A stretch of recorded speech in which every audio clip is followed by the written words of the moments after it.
So here we have the Mercedes-Benz CLA 220 on a 15 plate.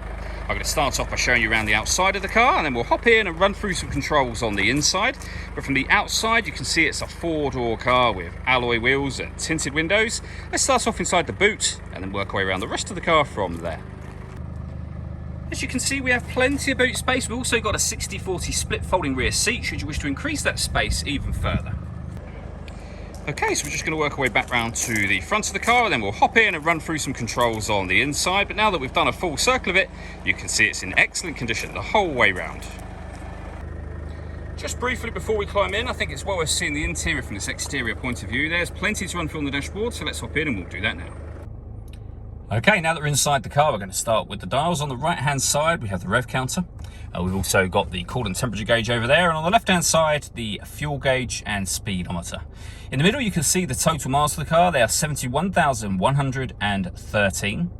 You can change the information that's displayed there for various things, including a digital readout for the speedometer.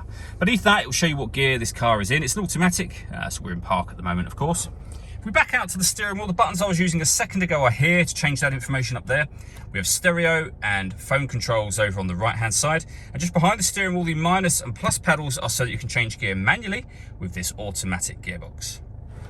Over in the center, we then have the main screen for the car. So up here, you can access your audio menu, for example. You can pair your telephone, or you can use the buttons down here should you wish to. So whatever you want to enter, you would press the button that relates to it. So for example, radio, you would then be able to adjust your volume, but you'd be on the radio menu when you come back up here.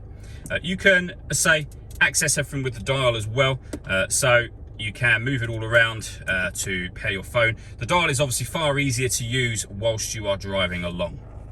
Below that, we've got your CD player, your main volume for the stereo. The buttons I was going through a moment ago for your radio, for your audio options, in fact, for your telephone. You can also answer and end phone calls from on here as well.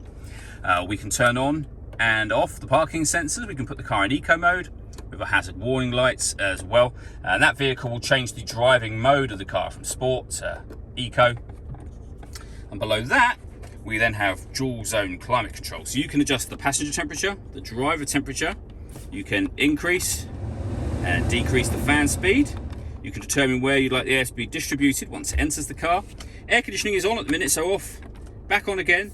Or hit auto. When we do so, you will see that the car will take control of the fan speed and the direction of the air. You can manually override that whenever you wish to. Its job essentially is to maintain those temperatures you've asked for there.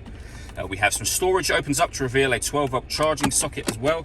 More storage just here, and then the dial that I went through just a moment ago. All that leaves me to say is thank you for taking the time to watch this video. If you'd like to come see the car in person and have a test drive, please feel free to give us a call here at Surrey Specialist Cars. We'd love to hear from you soon.